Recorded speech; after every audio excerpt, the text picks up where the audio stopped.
नमस्कार साथियों, आप देख रहे हैं target with Chandra YouTube channel. मैं हूं चंद्रभान और हम मूल अधिकारों की बात कर रहे थे, फंडामेंटल राइट्स की बात कर रहे थे संविधान में 19 से 22 जिसमें कि स्वतंत्रता से संबंधित अधिकार दिए गए हैं, उसकी हम लोग बात कर रहे थे। तो हमने 19, 20, 21 की बात कर ली थी। आज का जो हमारा टॉपिक है वो है अनुच्छेद 22। अनुच्छेद 22 को हम लोग पढ़ने वाले हैं। अगर बात करें संविधान में तो ये मूल अधिकारों की अगर बात करें तो मूल अधिकारों का ये 10वां भाग है और इसको हम लोग आज बहुत ही बेहतरीन तरीके से समझने वाले हैं। तो अनुच्छेद 22 में क्या है? निरोध एवं गिरफ्तारी से संरक्षण, protection against arrest and detention. ठीक है, तो अनुच्छेद 22 में ये चीज लिखी गई है और अनुच्छेद 22 जो है वो अनुच्छेद 21 का पूरक है। हम लोगों ने अनुच्छेद 21 में प्राण एवं दैहिक स्वतंत्रता की बात की थी और वहां एक चीज लिखा गया था कि विधि द्वारा स्थापित प्रक्रिया से ही किसी व्यक्ति को उसके प्राण एवं दैहिक स्वतंत्रता से वंचित किया जा सकता है। तो ये उसका एक पूरक अनुच्छेद है। यहां जो प्रक्रिया, जो विधि द्वारा स्थापित प्रक्रिया से वंचित करने की बात कही जा रही है, यहां वंचित तो किया जा रहा है लेकिन उसको क्या किया जा रहा है कि कुछ कंडीशंस लगा करके व्यक्ति को गिरफ्तारी से बचाया भी जा रहा है। अर्थात यहां जो है गिरफ्तारी से संरक्षण का अधिकार भी व्यक्ति को दिया जा रहा है। आप कोई विधि बनाइए, कोई कानून बनाइए कि किसी की स्वतंत्रता को आप बाधित कर रहे हैं, और ये कानून कौन बनाएगा? ये राज्य सरकारें और केंद्र सरकारें कानून बनाएंगी। लेकिन फिर भी ये जो मूल अधिकार है अनुच्छेद 22, ये क्या करता है कि व्यक्ति का संरक्षण करता है, उसको हिरासत में लेने से संरक्षण में करता है और उसे गिरफ्तार करने से संरक्षण देता है। कौन सा अनुच्छेद? अनुच्छेद 22। तो इसी के हम लोग मुख्यतः बात करने वाले हैं। देखिए, अनुच्छेद 22 की अगर बात करें तो इसमें डिटेंशन की बात की गई है, रोकने की बात की गई है। वो दो प्रकार से क्या किया जाएगा? किसी व्यक्ति को निरुद्ध कर दिया जाएगा, उसे रोक दिया जाएगा। ठीक है, तो इसमें ये जो डिटेंशन है, इस डिटेंशन के दो खंड हैं। एक खंड की अगर बात करें तो अनुच्छेद 22 का 1 से 3 तक है। दूसरे खंड की बात करें तो 22 का 4 से लेकर के 7 अनुच्छेद तक यहां पर बात की गई है। तो ये जो निरोध है, डिटेंशन है, इसके दो पार्ट हैं। एक है दंडात्मक निरोध, पुनेटिव डिटेंशन जिसे बोला गया है, और दूसरा है प्रिवेंटिव डिटेंशन अर्थात निवारक निरोध। ठीक है, इन दोनों को अगर हम समझ लेते हैं तो बस अनुच्छेद 22 जो है आपको एकदम क्लियर होने वाला है। तो अब दोनों की देखिए, यहां क्या है? दंडात्मक निरोध का मतलब यह है कि अगर आप कोई अपराध करते हैं तो अपराध के बाद में आपको क्या किया जाएगा? दंडित किया जाएगा। ठीक है, अपराध के बाद में आपके लिए बहुत सारे कानून हैं जिसके तहत आपको सजा दी जाएगी।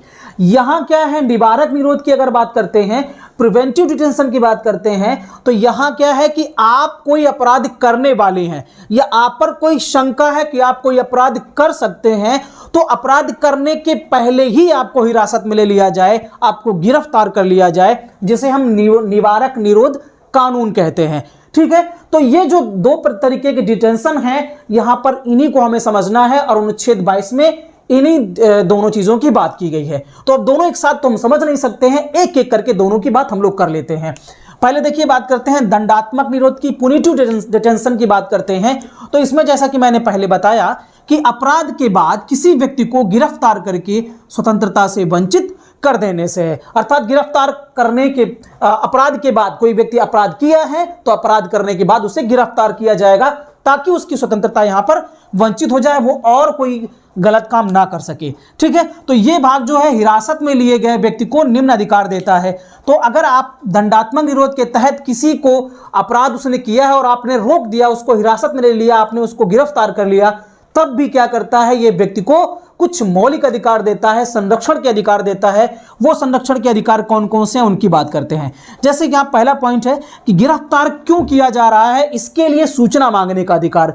अपराध उसने किया है, ठीक है, लेकिन अपराध उसका अभी तक साबित नहीं हुआ है, तो वो कहेगा कि गिरफ्तार क्यों किया जा रहा है। ठीक है, हमें क्यों गिरफ्तार किया जा रहा है, हमें सबूत चाहिए, हमें प्रूफ दीजिए कि किस आधार पर हमें, मान लो कोई अपराध हुआ है, ठीक है, उस अपराध को उसकी जानकारी नहीं हो सकता, उससे अपराध हो गया हो या ना हुआ हो, ऐसी स्थिति में वो जानकारी मांग सकता है कि हमें गिरफ्तार क्यों किया जा रहा है और जानकारी देनी पड़ेगी। लेकिन सरकार ये कानून बना करके इसके आधार पर गिरफ्तार कर सकती है। अपनी तरफ से पसंद का वकील चुनने का अधिकार इसको है, अर्थात वो अपनी पसंद का कोई वकील चुन सकता है ताकि कोर्ट में अपने मुद्दे को अच्छे तरीके से, स्पष्ट तरीके से रख सके अपने संरक्षण के लिए। तो एक वकील करने का अधिकार जो है वो भी ये अनुच्छेद देता है। इसके साथ साथ यहां पर क्या है कि दंडाधिकारी के सम्मुख 24 घंटे के अंदर पेश होने का अधिकार, जो मजिस्ट्रेट है, दंडाधिकारी है, उसके समक्ष प्रस्तुत होने का, और कितने समय में? 24 घंटे के अंदर। अगर किसी को गिरफ्तार किया गया है, किसी व्यक्ति को गिरफ्तार किया गया है, तो गिरफ्तार किए गए व्यक्ति को यह अधिकार है कि उसे 24 घंटे के अंदर मजिस्ट्रेट के समक्ष प्रस्तुत करना होगा। हालांकि कुछ यहां पर कंडीशंस हैं, यात्रा के समय को छोड़ करके, यात्रा में जितना समय लग जाए उस समय को छोड़ करके 24 घंटे के अंदर मजिस्ट्रेट के समक्ष प्रस्तुत करना होगा। पुलिस ये नहीं करेगी कि उसको क्या करे, जेल में डाल दे, उसके बाद वहीं उसकी धुनाई करे, पिटाई करे या कुछ भी करे उसके साथ, ऐसा नहीं है। 24 घंटे के अंदर अंदर उस व्यक्ति को मजिस्ट्रेट के समक्ष, दंडाधिकारी के समक्ष प्रस्तुत करना पड़ेगा। ठीक है, कई बार जो सरकारें हैं इसका दुरुपयोग भी कर लेती हैं। किसका दुरुपयोग कर लेती हैं? जो यात्रा के बीच का समय है, यात्रा के समय को इसमें जोड़ा नहीं जाता है। जैसे विकास दुबे के मामले को देखा जाए तो वो मध्य प्रदेश पहुंच गया था, ठीक है, महाकालेश्वर, और वहां से वहां की पुलिस ने उसको पकड़ लिया। बाद में यूपी पुलिस उनसे मांगी तो वो उसको लेकर के रास्ते में आ रहे थे, तो वो रास्ते में चाहे 1 दिन का समय लग जाए, 2 दिन का समय लग जाए या जितना भी समय लग जाए, उस समय को 24 घंटे के समय में नहीं जोड़ा जाएगा। जबकि नियम यह है कि वो कितना भी बड़ा अपराधी है लेकिन 24 घंटे के अंदर उसे मजिस्ट्रेट के समक्ष प्रस्तुत किया जाएगा और अपराध सिद्ध हो जाने के बाद उसे जेल में डाला जाएगा, और जो भी उस अपराध के नियम बने होंगे, सजा बनी होगी, वो सजा उसे दी जाएगी। लेकिन ऐसा होता नहीं है, रास्ते में ही उसकी गाड़ी पलटा करके और फिर कांड कर दिया गया, सभी को पता है। लेकिन वो समय जो है, अब यहां दुरुपयोग किया गया कानून का, और वो समय जो है वो 24 घंटे के अंदर नहीं जोड़ा जाएगा। अगर वैसे होता वो तो 24 घंटे के अंदर उसको नहीं प्रस्तुत किया जाता तो सरकार के ऊपर आरोप लगता सीधा कि ये तो गलत काम किया गया है। लेकिन इस तरीके से नियमों का दुरुपयोग भी कर करके सरकारें जो है इस तरीके का काम कर देती है। हालांकि वो तो वैसे भी गुंडा आदमी था, अपराधी प्रवृत्ति का व्यक्ति था, ठीक है। तो यहां क्या है कि 24 घंटे के अंदर पेश होने का अधिकार है यात्रा के समय को छोड़ करके। अगला है कि अगर दंडाधिकारी के समक्ष व्यक्ति निर्दोष साबित हो जाता है, अगर मजिस्ट्रेट के समक्ष ही वो जो व्यक्ति है वो अपराध मुक्त हो जाता है पर उसका अपराध साबित नहीं होता है, तो वहीं से उसको छोड़ दिया जाएगा। अब अगर वो अपराधी साबित हो रहा है यहां पर, तो वो वकील करेगा, फिर कोर्ट में मामला जाएगा, फिर हो सकता है वहां अपराध उसका ना साबित हो पाए तो वो छूट सकता है, ठीक है। तो ये भी हो सकता है। तो यहां देखिए नोट पॉइंट में दिया गया है कि अनुच्छेद 22(3) के अनुसार निम्न व्यक्ति को यह अधिकार प्राप्त नहीं है। कौन से अधिकार? गिरफ्तार क्यों किया जा रहा है इसकी सूचना जानने का अधिकार, अपनी तरफ से अपनी पसंद का वकील चुनने का अधिकार, और अधिकारी के समक्ष 24 घंटे के अंदर पेश होने का जो अधिकार है। यह अधिकार किसको किसको नहीं मिलेगा? वो ऐसे व्यक्तियों को नहीं मिलेगा जो शत्रु देश के व्यक्ति हैं, ठीक है, जो दुश्मन देश के व्यक्ति हैं, उनको यह अधिकार नहीं दिया जाएगा। इसके अलावा निवारक निरोध विधि के अधीन निरुद्ध व्यक्ति जो हैं उनको भी यह अधिकार नहीं दिया जाएगा। यहां ये दो जो है 22(3) में इन अधिकारों का अपवाद, एक्सेप्शंस यहां पर दिया गया है। आगे अगर बात करें निवारक निरोध किस सूची का विषय है, ठीक है, तो ये किस सूची का विषय है अभी आगे बात करेंगे। कुछ एक्ट जो आप देख रहे हैं यहां पर लिखे गए हैं, उन एक्टों की जब बात करेंगे तो हम लोग जानेंगे कि निवारक निरोध किस सूची का विषय है, ठीक है।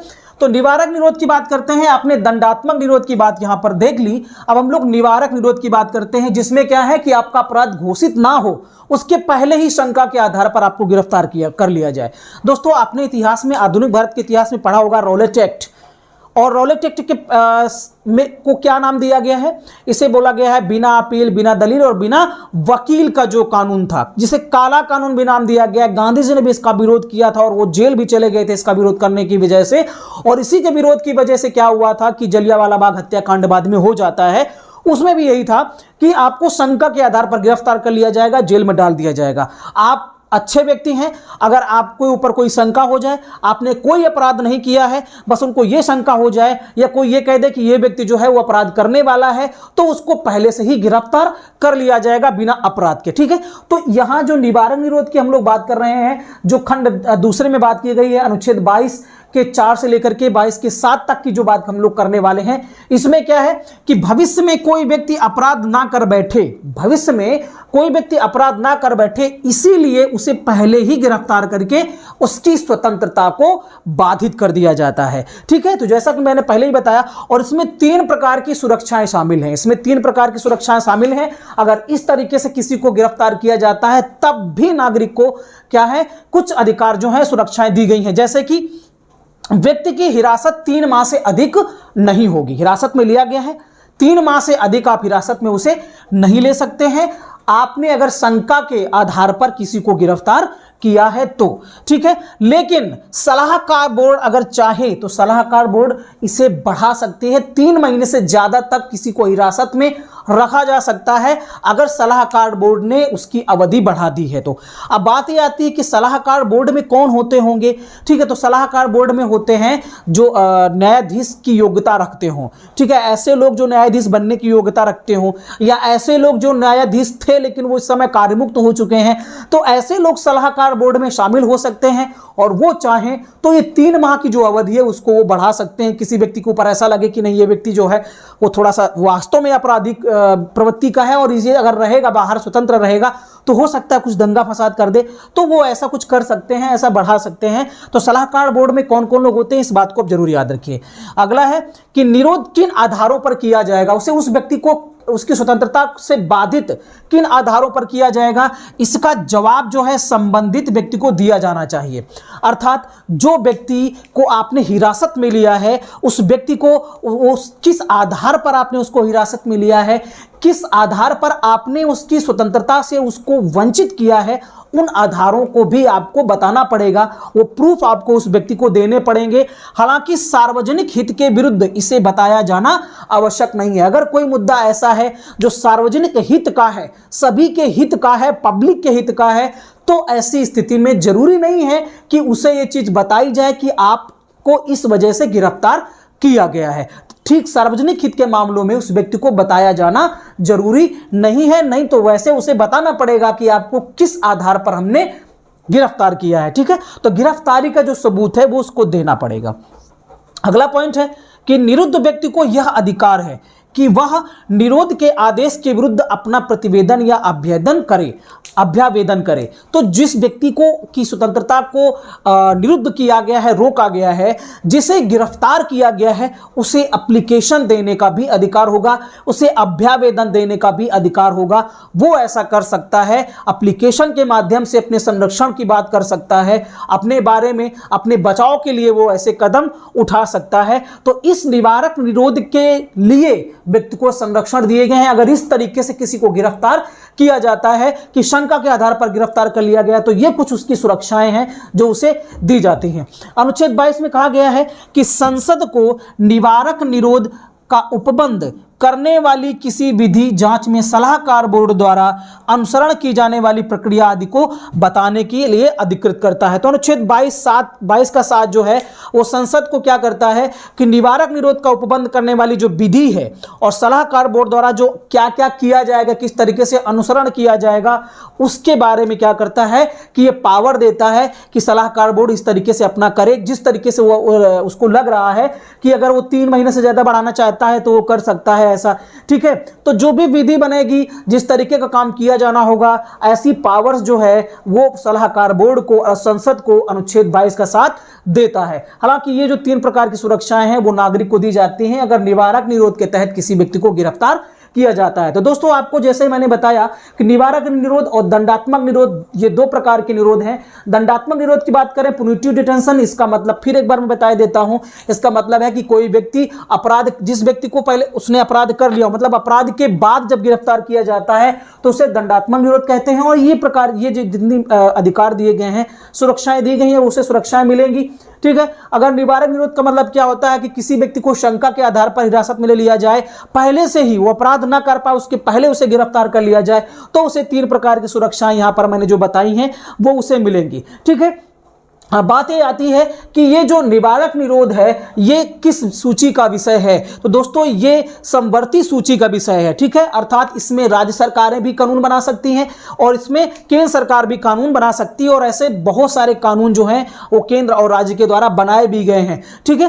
तो इस तरीके के कानून कौन कौन से हैं उसकी भी हम लोग यहाँ पर बात करने वाले हैं। उसके पहले एक चीज और जान लेते हैं कि ये जो निवारक निरोध वाला कानून है, जो रॉलेट एक्ट की तरह है कि शंका के आधार पर गिरफ्तार कर लिया जाता है, यह हमारे देश में परमानेंट लागू रहता है। हालांकि विश्व के अन्य देशों में ऐसी व्यवस्था नहीं है, वहां आपातकाल की स्थिति में ही इस तरीके के जो कानून है वो लागू होते हैं, लेकिन हमारे देश में यह हमेशा के लिए लागू रहता है, ठीक है। तो अब संसद ने और संसद को जो पावर दी गई है कि किसी व्यक्ति को निरुद्ध करने के लिए, उसको अपराध से रोकने के लिए, या अपराध करने के बाद उसे किस प्रकार के दंड दिए जाए, ऐसे तमाम तरीके की सरकारें जो है वो कानून बनाती हैं, चाहे वो राज्य सरकार हो चाहे वो केंद्र सरकार हो। जैसे कि मैंने पहले ही बताया कि निवारक निरोध जो है वो समवर्ती सूची का विषय है, अर्थात अपने राज्य की सुरक्षा के लिए कोई राज्य सरकार भी कोई कानून बना सकती है जो किसी आपराधिक व्यक्ति की सजा के लिए वो प्रावधान किए गए हो उसमें, या किसी व्यक्ति को अपराध करने से रोकती हो। तो ऐसे ही कुछ कानून है इंपॉर्टेंट जिसके बारे में संक्षेप में हम लोग जानने वाले हैं। मीसा का आपने नाम सुना होगा, वैसे ये है नहीं वर्तमान में, 1971 ईस्वी में इसको बनाया गया था और 1979 ईस्वी में समाप्त हो गया। Maintenance and internal security act, मतलब आंतरिक सुरक्षा के लिए इसे बनाया गया था, हालांकि बाद में 1979 में समाप्त कर दिया गया। ऐसे ही एक कानून है कोफेपोसा, विदेशी मुद्रा संरक्षण और तस्करी निवारण अधिनियम, ठीक है। तो विदेशी मुद्रा का तस्करी होती है और जो तस्करी और विभिन्न तरीकों की तस्करी होती है उनको रोकने के लिए यह बनाया गया conservation of foreign exchange and prevention of security smuggling act, ठीक है।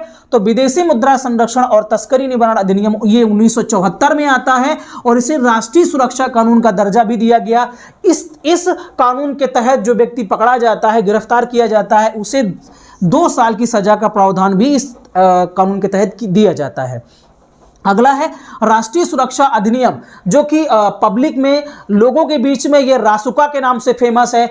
राष्ट्रीय सुरक्षा कानून और ये 1980 ईस्वी में आया था, हालांकि 1981 ईस्वी में इसे कानूनी दर्जा दिया गया।